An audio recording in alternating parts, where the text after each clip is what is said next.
Yeah, yeah, yeah. Oh, yeah. Got question, Chase has got the facts. Talking NFL numbers, he's got your back. A little chart trend ball, man, he's got it like that. Chasing data by do champions. Chasing data applies to everyone. Chasing data, yeah, we're live today. Chasing data for always. Chasing data by do champions.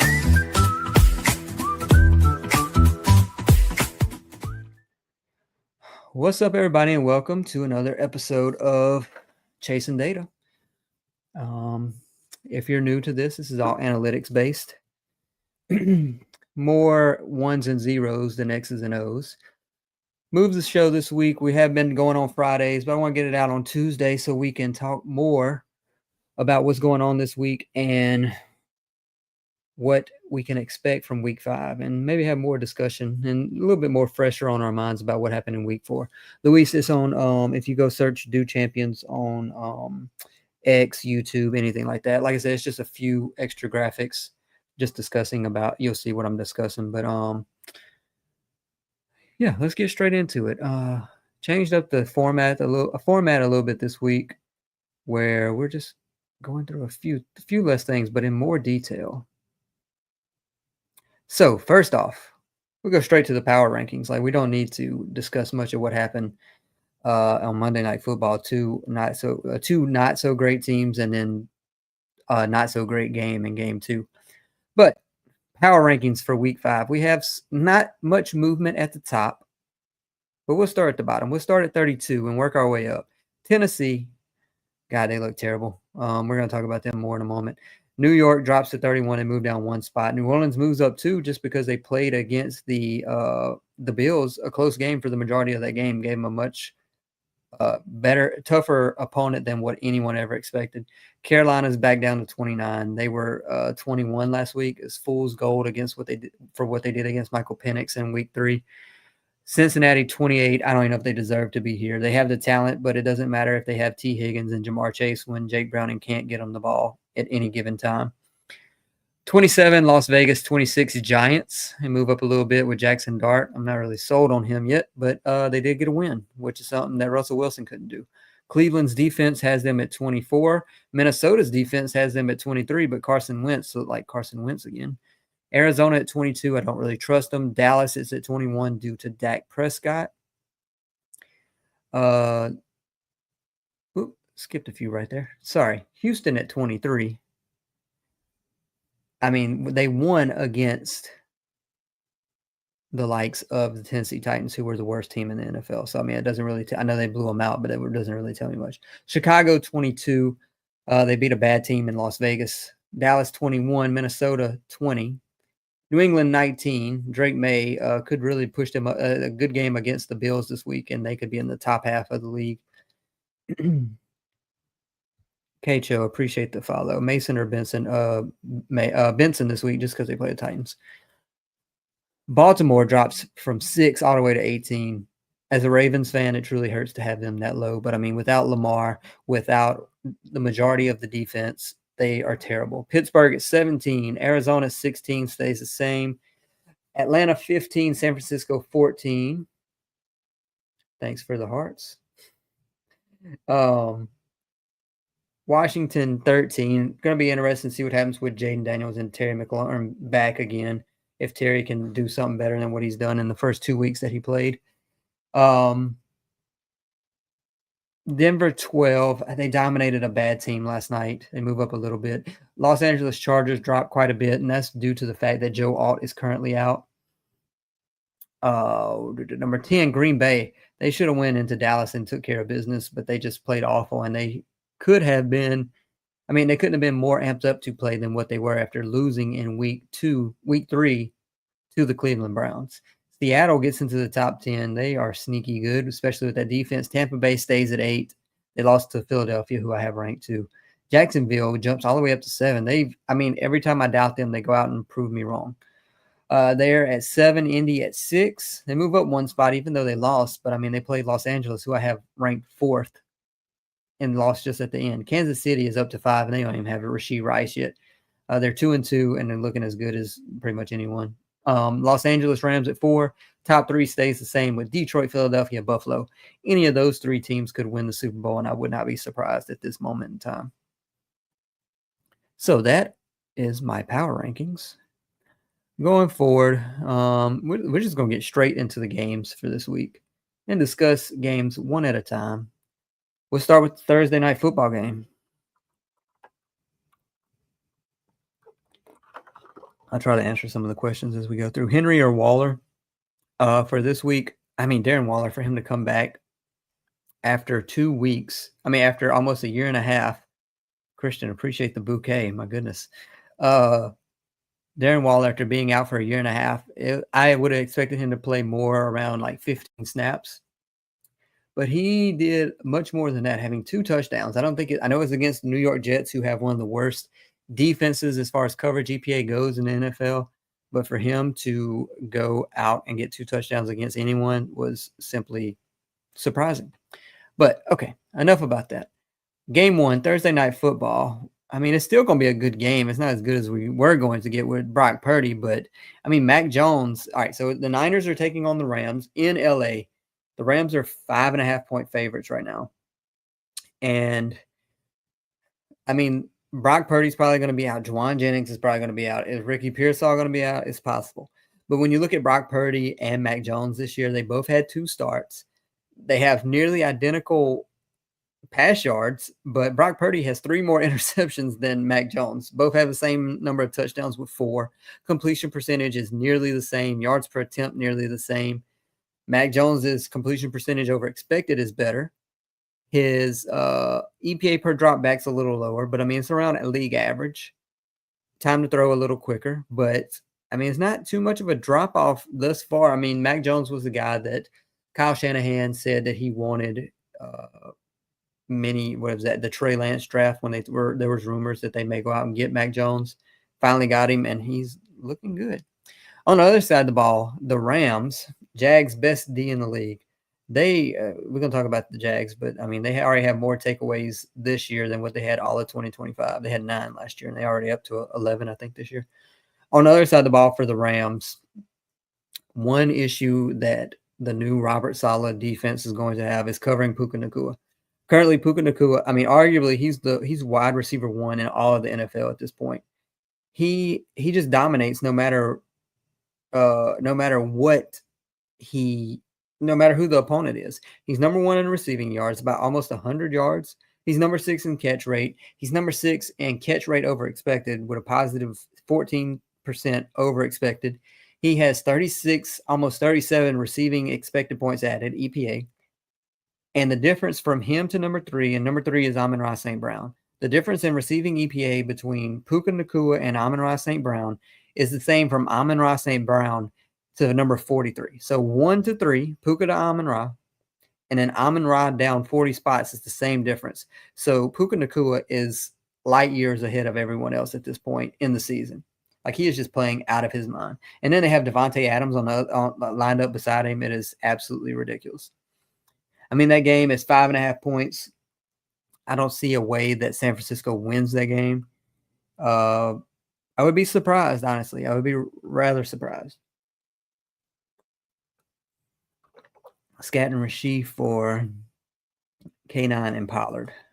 Oh, no, Scattaboo and Rashee Rice, especially if you're not like 1-3 or 0-4. Game number 2, early game again. Minnesota stays in Europe, and they are 4.5-point favorites against Cleveland. This is going to be a matchup of the defenses for sure. We have the blitz-heavy defense in Minnesota, and we also have one of the best, if not the best, run defense in the NFL with the Cleveland Browns. They were best in like yards before contact per attempt. They were 3rd in like rush EPA. Appreciate the potato. And I do think, I mean, we saw what happened to Carson Wentz when he was under pressure. Like, I mean, he did have some costly mistakes at times, but Cleveland can and will get after Carson Wentz this week. when you look at his numbers this season, he's played in 2 games now, Carson Wentz. And when he's not pressured, he has a positive 15 EPA. When he's under pressure, he has a minus 10 EPA. His EPA per dropback goes from positive 0.30 to negative 0.38. It's just absolute. I mean, everybody goes down. We all know that. But Cleveland, like I said, they are like, I think, 4th in quarterback pressure rate. Sorry, 6th in quarterback pressure rate. They have the 4th highest sack percentage. I mean, I just don't know how are they gonna compete. I mean, how is Carson Wentz gonna be able to do anything against this defense? But it's gonna be interesting. I think I may take Cleveland plus 4.5 in this game. I mean, the worst thing is at least Carson Wentz can get Justin Jefferson going in this game, but at what cost? Because, I mean, we're going to have the ball being pushed down the field, but we're also going to have turnovers, which you can't say much different for the likes of J.J. McCarthy. Justin Jefferson, I mean, he had a slower first 3 games, and it hasn't been – I mean, last game was much better, 10 for 126. But, I mean, his games before that, he's had 4, 3, and 5 receptions, 44, 81, 75 yards. I mean, not the best start to his season. But part of that was due to J.J. McCarthy. Should I start Etienne or Montgomery? Etienne's going up against the Chiefs. Monty is going up against why am I drawing a blank right now? The Bengals. I think we go Monty. I don't know. Etienne, I mean, he has just been playing out of his mind. He's had like the best career year. He already has more rush yards over expected than what he had in all of 2024. John, appreciate the follow. Trade Devontae for Ladd and Jordan Mason. I don't think so. Ladd is underperforming. We're going to talk about him more whenever I get to the Chargers game. It's one of the late games in Week 5. But Jordan Mason had the fumble last week against the Steelers, who are known for just near fumble, I should say. Fumble, but not a lost fumble. Devontae's just playing out of his mind. Between he and Matthew Stafford and Puka Nacua, they are absolutely ridiculous right now. All right, next game on the slate, New York Giants versus the New Orleans Saints. This is going to be a barn burner. The Giants are favored 1.5 against the Saints in New Orleans. I said earlier, Spencer Rattler, if he loses this game, I think that may be it for him, even though he's been playing relatively well when we look at his numbers. What has he done this year? Bring it up real quick. He is 0-10 in all his starts, his first 10 starts. He is the 5th quarterback ever to go 0-10 in their first 10 games. The only one that ever came out of that group that did well was Derek Carr. All the rest of them were absolute no ones that you more likely never heard of. But this year, I mean, when you look at what he's done, he is a 67% completion percentage. He has negative EPA, negative 16, minus 0.1 EPA per dropback, which, I mean, is probably like 20th, 22nd in the NFL right now. I mean, offensive line is not the best in New Orleans. His pressure rate's 34%, which is around league average. But like I said, I think they give him one more game. If he loses to the Giants, then that's it. I think we get to Tyler Shough and see what happens with him. On the other side of the ball, Jackson Dart, I mean, people were so high on him. And, I mean, the vibes are immaculate in New York right now. They are playing out of their mind. Not out of their mind. They are playing with a new level of urgency, which, I mean, if you get any mobile quarterback in the NFL, a rookie that can come in and make the highlight play, it just makes the emotions run much higher in the locker room in a good way. I don't think he looked the best. I mean, he didn't turn the ball over, which is a good thing, especially for a rookie. But, I mean, he was 13 for 20, 111 yards, 1 touchdown. And like I said, no turnovers. 5.6 yards per attempt, which is really, really low. That would be like league worst for 2024. Minus our 8% completion percentage under expected, and a total EPA expected points lost of 3.4. So not terrible. It was against the Chargers defense, so I give him a little bit of a pass because they have one of the best defenses, especially with Jesse Minter as their defensive coordinator. But we'll see what happens this week against the Saints. This is going to be as easy as it gets for him because I think the next 3 weeks for the Giants is Eagles, Broncos, Eagles, Broncos, Eagles. So with that said, like I don't know how much he is going to improve after this week. This is going to be his chance to do better. Hold up one second. I think the Saints, the way that they can win this game is the fact that they will pressure. There's a 17-point differential in EPA whenever Jackson Dart is under pressure. The good news is the Saints are last in quarterback pressure rate. That's good news for the Giants at 22%. That is absolutely terrible because when you look at number one in the league, they're near like 50%. Vikings are frauds. Yeah, I mean, with the quarterback position, it is looking like that for sure. But the Saints, so they have the last in quarterback pressure rate, but the sixth most sacks in the NFL, which does not add up. But the thing is, once they get to the quarterback, they're actually sacking him. They just got to figure out how to get to him more often. With that said, I think this is a very winnable game for the Saints. They're absolutely terrible, but I think the Giants come in on vibes and vibes alone, and Jackson Dart plays mediocre at best and probably gets the win. They are currently the favorites on the road, and Jackson Dart's second stop.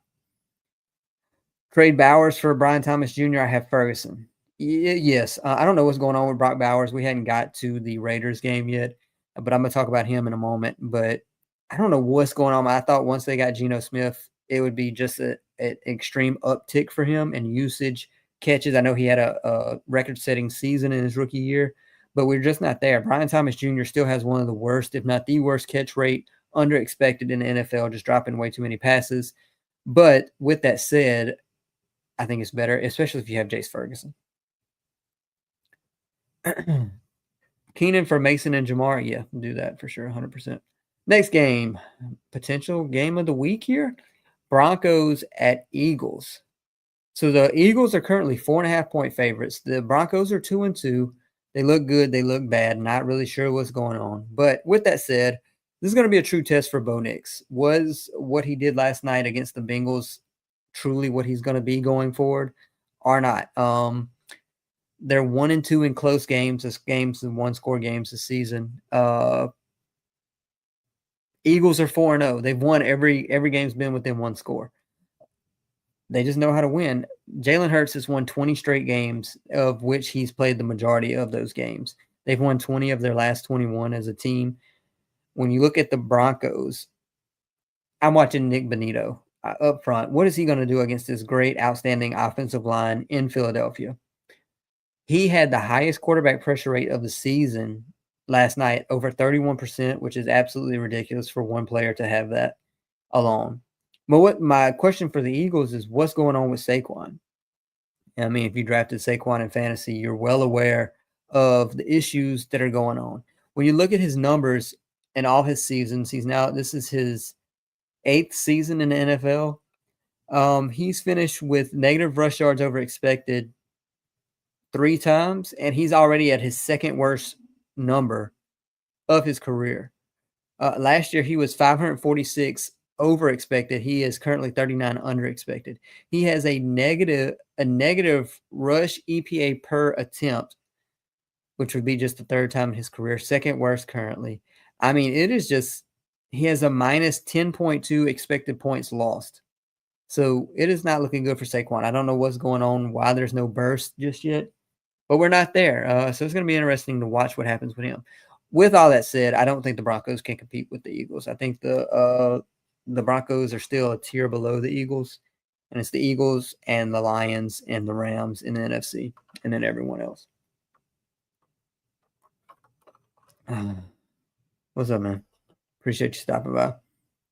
Appreciate you sharing the live as well. Again, if you're just joining us and you enjoy analytic football, hit that follow button for me. This is all analytics based more than X's and O's. I traded Omarion, Nico, DJ, and Harold Fannin for Bucky, Fergie, and Jamar. Omarion just has a lot of usage. He's not really great so far. Nico, that was the best that he's done thus far last week, but I guess it was against the worst team in the NFL. Bucky Irving, once he comes back healthy, he may play this week. But if he don't, even once he comes back healthy, he's RB1. Ferguson, I mean, Dak is playing out of his mind. They're going to be passing the ball a lot. And Jamar, it can't get anywhere. So you bought low, which is a good thing. Luke, appreciate the follow. So yeah, I think that's good. Next game, Ravens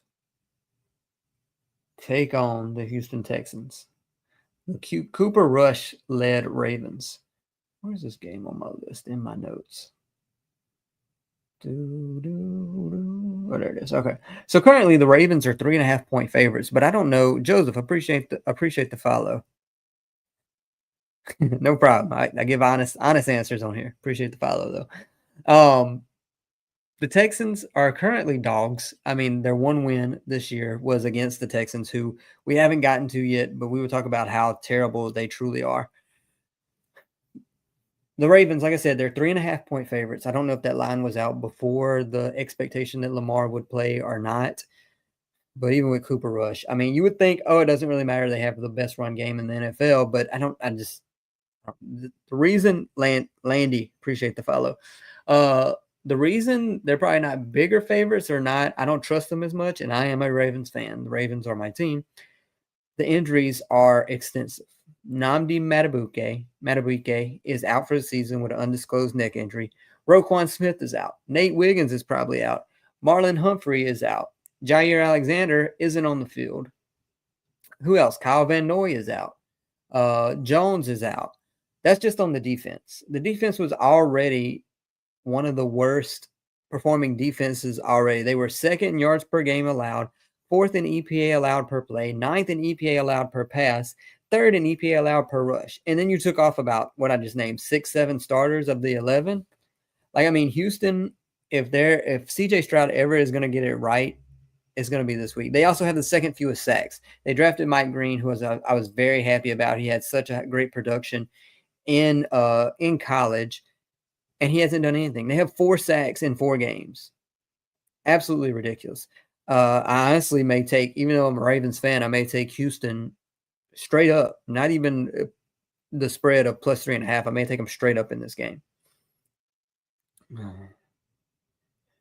Bengals didn't put up a fight at all yesterday. Yeah, I was going over my power rankings earlier. I think I dropped them all the way down to 25-ish, 20, somewhere around 25.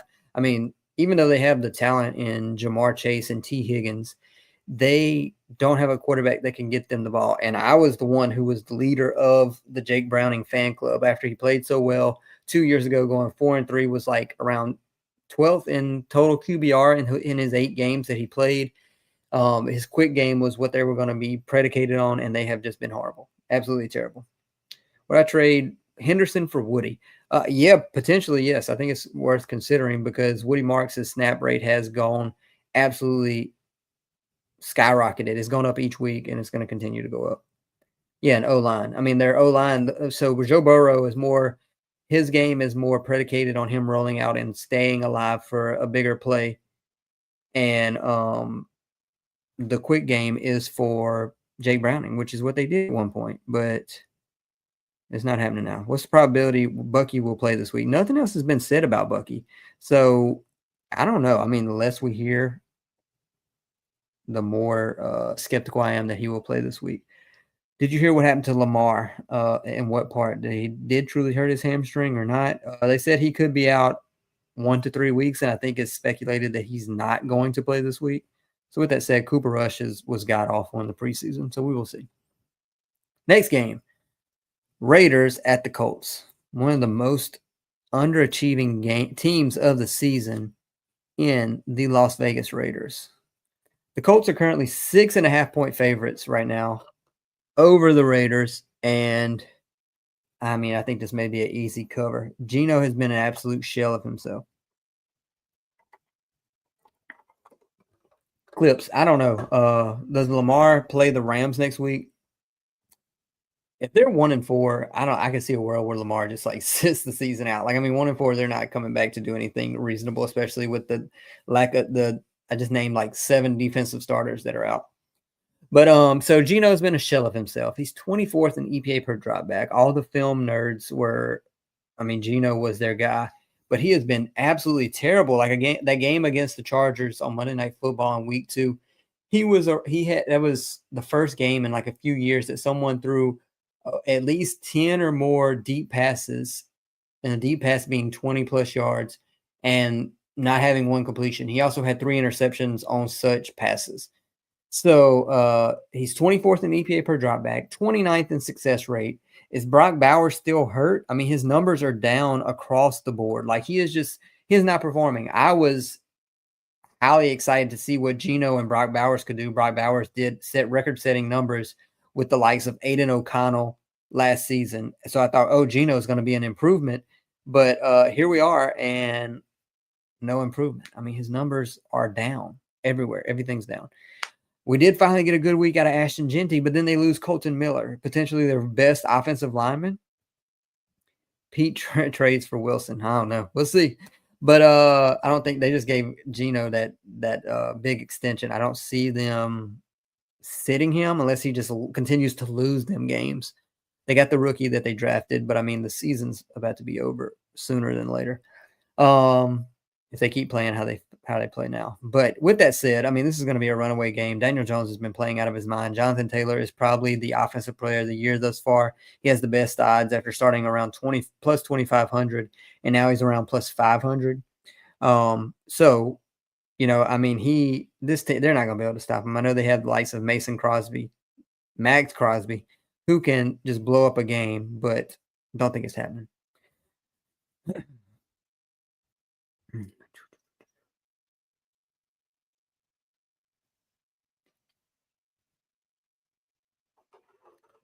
Cardinals are Super Bowl contenders.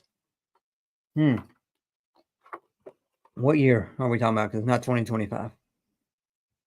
All right. So next game on the slate, Dallas Cowboys at the New York Giants. The year 2039. Yeah, it sounds about right. Dallas is currently 3-point favorites to the New York Jets, and I'm surprised that it's that low. Ladd and Dobbs for AJ Brown. Yes. I have in my notes here talking about this. How is it only Angel? I appreciate the follow. Oh my God. How is it only a 3-point spread? They just went out. I know the Dallas Cowboys have the best offense by one metric and also the worst defense by another metric. And with that said, like, what do we think Dak's going to do against the New York Jets? We saw what Darren Waller did against the New York Jets and Tua without Tyreek for a part of the game. What do we think Dak is going to do? Who's playing at an outstanding level right now, even though they don't have CeeDee Lamb. I mean, Dak is low-key comeback player of the year right now. If they make the playoffs like he's playing right now, out of his mind, he's got to be comeback player of the year. I don't know who else. He's number 1 in pass yards. He's 6th in EPA per dropback. And then when you look at the Jets, they're the 3rd worst versus pass according to EPA, expected points added. So, I mean, he's just going to tear them apart. I mean, George Pickens stock to the moon. He looked great against the Packers, who were supposed to be a good defense, but they played absolutely terrible in week 4 after getting beaten week 3. You thought they would come out and be better, but they weren't. And they're also the Jets' 25th in pressure rate. So Dak is probably going to have all the time in the world to sit there and pick them apart with the likes of George Pickens, Jace Ferguson, KaVontae Turpin, Tolbert, and Flournoy. I mean, it's just whatever. I mean, you know.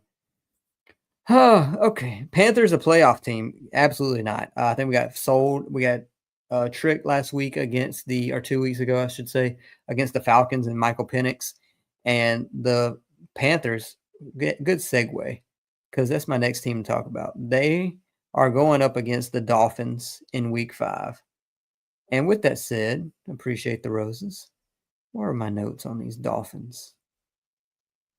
Where are my notes? Oh, no, I didn't pass it up. There it is.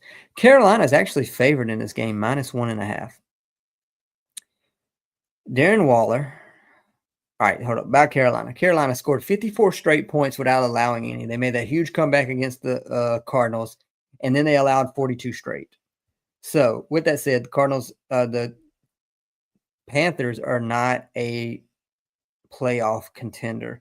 Bryce is still terrible. 30 out of 33 qualifying quarterbacks on EPA per dropback, 23rd in air yards per target, 31st on deep throw percentage at just under 5%. I mean, he's lost his two best offensive linemen in Robert Hunt and Austin Corbett. It's just not going to be good. Traded Josh Jacobs and Garrett Wilson for Jamar and Dobbins. Thoughts? I don't know. Jamar can't get any worse than what he's been already. But with that said, the other side of the ball, Darren Waller, for him to come back, I said this earlier, for him to come back and after being out, over a year and a half, coming back in the first game, you would expect him to maybe get 15 snaps. He had 2 touchdowns. Yes, 2050. 2050 is a good year. For him to have 2 touchdowns, I know it was against the Jets, but regardless, someone being out of the NFL for that long coming back, I mean, his stock, he's already, I think, 4th in EPA per target amongst all tight ends. He's 12th in overall receiving EPA in 1 game. Everybody else has played 4 games. Miami, if they're going to win this game, and this should be the game they could do it, is they have to generate pressure. Bryce is not going to scramble too much, but they're currently 25th in quarterback pressure rate. And that was what their defense, if they were going to have a chance, it was what it was going to be predicated on, is that front 4. We know the back 7 is one of the worst in the NFL, especially the secondary. But the front 4 and Chop Robinson, Zach Sealer, and Kenneth Grant, who they drafted in the first round, who has done nothing, they're 25th in quarterback pressure rate, while also blitzing at the 4th highest rate in the NFL. With that said, they're blitzing and still not getting home. But if they're going to get pressure, it's going to be against this team.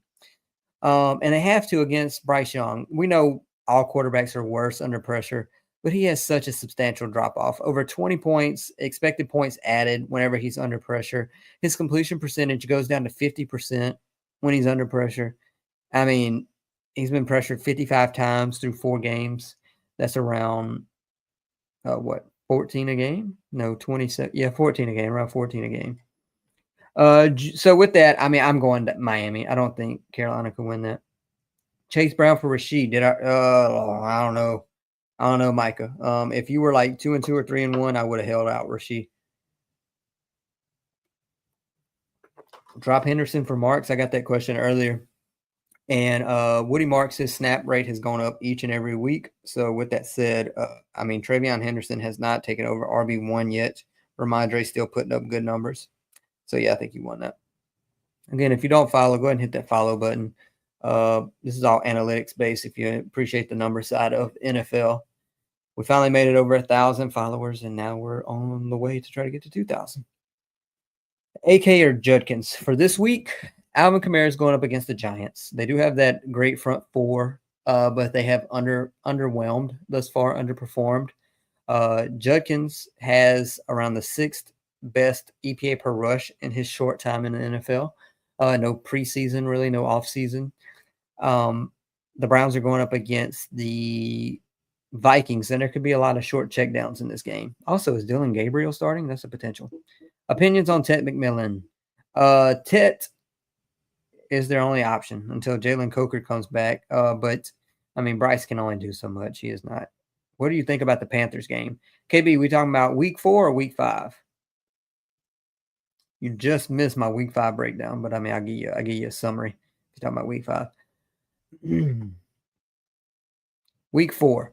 So they had, if I was looking at it straight, Carolina had scored 54 straight points because they were down big against the Cardinals, scored all those points to come back, almost won that game. Then they blow out the Falcons. I had them jumped up to around 22 in my power rankings after week 3 going into week 4. And then they come out, score again, get that first touchdown, missed extra point, and then they just go absolutely, it just implodes. They are not good. That was fool's gold, I think, in week 3 against the Falcons, but I'm telling you, they are just not a good team right now. When you look at as far as EPA per play, they are currently out of the 32 teams, they are 27th. When you look at EPA per pass, I'm telling you, the offense is bad, the defense is equally as bad. EPA per pass, they are 27th. EPA per rush, they're 22nd, a little bit of improvement. Now, when you go to the defense, so they are at bottom third in all offensive categories, all 3 offensive categories. EPA per play on defense, they are 22nd. EPA per, which is quite an improvement, honestly. They were worse or next to last in almost every category last year. EPA per pass, they're 15th, so they're league average right now. And EPA per rush, they're 20th.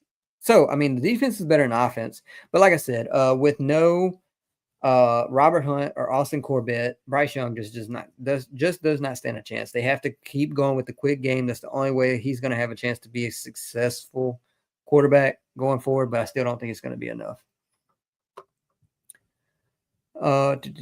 Chase Brown and Godwin for Travis Etienne. Yes, I do that.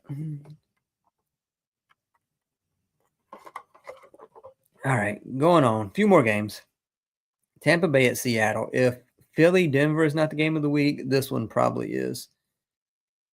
Where's my notes on this? All right, Bucks. Oh, wait, no. Yeah, Tampa Bay at Seattle. Seattle's currently 3-point favorites. Seattle is a very sneaky team in the NFC. The summary for this game is that Sam Darnold is first in turnover-worthy plays, his rate of turnover-worthy plays, lowest in the NFL, while Baker is on the complete opposite end of the spectrum. He is absolute highest number. That finally caught up to him, especially late in the game. He threw that interception to Jihad Campbell in the end zone. But they had the Tampa Bay Bucks in their first 3 weeks. They were 3-0, but they had the worst net success rate that I saw out of any team. Not out of any team that won, out of any team, any games. So there was almost fool's gold with the way they were winning games. They were close games. Were they truly 3-0? Yes, but were they a 3-0 team? I don't know. They're probably more 2-1. They'll still be fine. They probably still win the NFC South, but can they win this game against Seattle? This defense is absolutely crazy. Baker does not have his full regimen of a offensive line group right now, and this front four in Seattle is they have like the 4th highest pressure rate while blitzing at like the 6th lowest rate in the NFL. The secondary with the likes of Josh Jobe and Kendrick coming along. Emmanwori is supposed to be back this week or could be back this week. I mean, you think the Saints making the playoffs. The Saints maybe in around 2032. Not anytime sooner. No. So I think I lean Seattle there. The Bucks may lose 2 in a row after starting 3-0, but it's where we live in. Next game, Detroit at Cincinnati. The Cincinnati Bengals are now a double-digit dog against the Detroit Lions. Detroit is -10 right now. Cincinnati, let's talk about how bad they are. Cincinnati and the run game. Cincinnati has 200 rush yards. 24 players have more than 200 rush yards on the season. 2 explosive runs. That's a run of 10 or more yards. They have 2 on the entire season. 69 players have at least 2 or more explosive plays. There is no way on God's green earth that Jake Browning, based on the last 2 weeks that we saw, is going to put up anywhere near the number of points that the Detroit Lions will put up in this game. It is going to be a blowout, and it's not going to be anything close. Thank you for the roses. Appreciate the roses. Ooh, 20 roses. Appreciate that. Is Jamar for Jalen Waddle a good trade? Yes. Jalen Waddle is going to be wide receiver 1. This is going to be his opportunity to show that he could be wide receiver 1 in an offense with no Tyreek Hill for the rest of the season. And Jamar, I was really expecting the Bengals and Jake Browning to really light it up with the quick game. That's what he did 2 years ago when he went 4-3 in his 7 starts when Joe Burrow was out. But they have no run game, so that then hurts the quick game, which also hurts Jamar Chase and T. Higgins. I have them ranked like 25th in my power rankings for this week. They have great – no cap. Appreciate the cap. They have great talent on the outside, but they don't have a quarterback that can get it to them at this point. Evan, should I do George Pickens for Jamar Chase? I mean, honestly, you have CD. Yeah, let's go for it. Yeah, you have London that can hold it down until CD comes back. So, yeah, Detroit runs away with this game. This is not going to be close. There's no way Jake Browning scores with the Detroit Lions. 3 more games. Washington at the Los Angeles Chargers, one of the 4 evening games this week. What maybe the craziest stat of the season is the fact that Greg Roman and the Chargers are number 4 in pass rate in the NFL. Ooh wee. Let me get that hat. Let me get that cap, that hat and mustache. Appreciate that. They are 4th. Greg Roman has never finished outside the bottom 8. Jose, appreciate it. I'm gonna get to your question in just a second. Greg Roman has not finished outside the bottom 8 in pass rate for any season besides the season that Lamar won MVP when he was in Baltimore. They're currently number 4 in pass rate, the 4th highest pass rate. Part of that is due to the fact that Najee Harris is out potentially, the emergence of Quentin Johnston, and the lack of production from Omarion Hampton. They're 17th in EPA per pass. They kind of dropped off in the last 2 weeks. Let me get to Jose before I forget. Chase Brown, Odunze for Jordan Mason and Brian Thomas Jr. Yes, I think Aaron Jones probably is never going to take over that running back room again, even once he comes back. And Brian Thomas Jr. is worth way more than what Chase Brown will ever be. The Bengals have 200 rush yards as a team. 24 players have at least that. They only have 2 explosive runs, which is a run over 10 yards. So, yeah, Chase Brown's got to go. Should the Panthers move on from Bryce Young? If they finish this season with 5 or fewer wins, yes. I mean, I know quarterback wins is not a stat, but we just looked at their offense, and their offense is like bottom 5 in all categories, but their defense is around 20th. So the defense has improved a good bit. Jose, appreciate the follow. But yeah. So Bijan for Gibbs and Worthy. Yes, you get 2 very good players. Gibbs is equivalent to Bijan in my opinion. But on the other side of this ball game with the Washington Commanders, what's going on with Terry McLaurin? He's played in 3 games. He has 150 yards, just 10 receptions. I mean, that was a potential one game stat line for him in 2024. His receiving EPA is 2nd worst of his career right now. Yards per reception's around the same. He's just not getting the ball. I don't really understand why there's not a connection. He doesn't have a touchdown yet. Love, appreciate the follow. Thoughts on Jameson Williams and David Montgomery in fantasy or real life? Are we talking about comparing them? Raiders Super Bowl contenders in 2 decades from now. Trade Jaden Daniels, Dobbins, and DJ Moore for Hampton and Nix? No, I do not. Bo Nix, he had 1 good game against one of the worst defenses in the NFL in the Cincinnati Bengals. Hampton has negative rush yards. He has rush yards under expected. So no, I do not make that trade. Jaden Daniels is going to be okay. He won't be as good as he was last year. J.K. Dobbins is still relevant in that backfield, and DJ Moore could get traded.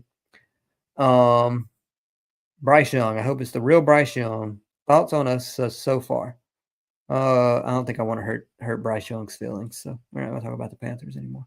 But with that said, the Commanders, I was so high on them last week. All the numbers were indicative of them being able to shut down Michael Penix. And then Michael Penix comes out and has the game of his career.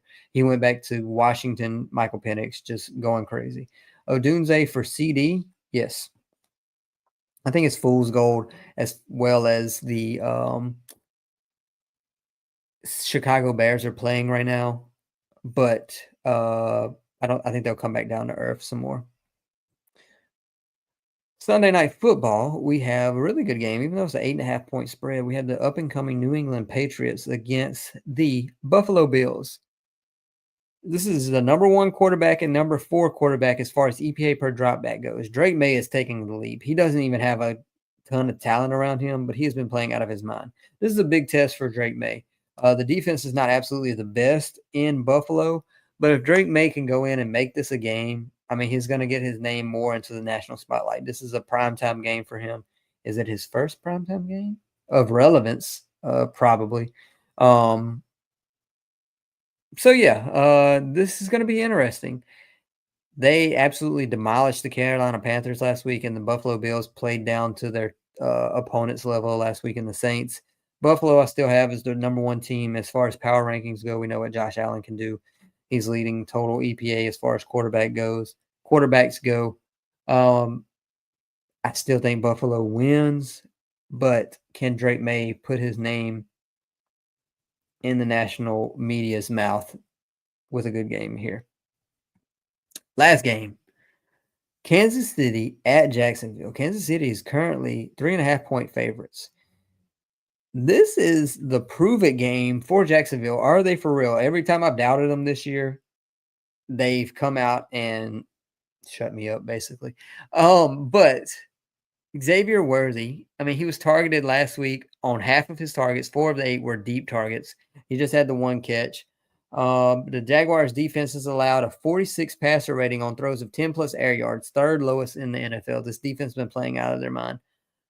Travis Hunter played just 35% of the Jaguars' total scrimmage snaps last week, the lowest of any game this season.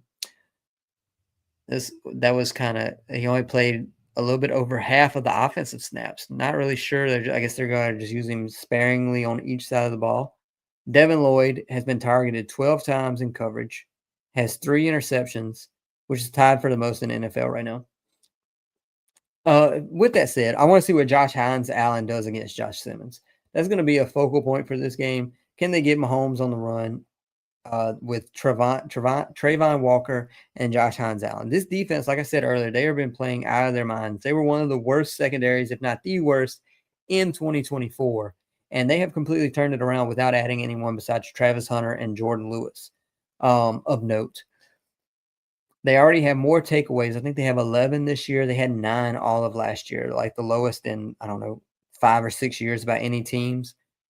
But, I mean, the vibes are immaculate right now in Jacksonville, and I kind of want to take them to win this straight up. But it's going to be hard. I think KC is back to rolling. But if they can beat Kansas City on Monday Night Football, this is going to get everyone talking about the Jacksonville Jaguars. So, to recap, my picks for this week, I have the Rams over the Niners, the Browns over the Vikings. I think the Saints get their first win over Jackson Dart. The Eagles take care of business versus the Broncos. The Texans, even though they're dogs and no Lamar, end up winning that game. The Colts handle the Raiders. The Cowboys are 3-point favorites in New York, but they take care of that. The Dolphins beat the Panthers. The Seahawks beat the Bucks. The Cardinals take care of business in Tennessee. The Lions easily take care of business in Cincinnati. The Chargers bounce back, take care of the Commanders. The Buffalo Bills win a close game versus New England. And I'm saying the Jags beat the Chiefs on Monday Night Football. So, that is all we have for this week on the show. I'm going to stay on TikTok for a little bit longer and answer a few questions. Yes, I will answer fantasy questions, Damien. Not a fantasy TikTok. Fantasy live, but we will answer those questions. If you don't follow Do Champions. If you're a Buffalo Bills fan, they are the network that puts this on. If you just want NFL analytics, go ahead and hit that follow button on TikTok for me if you're new here. But follow on everything, X, Instagram, YouTube, King NFL Stats. Till then, catch you next week for the live stream.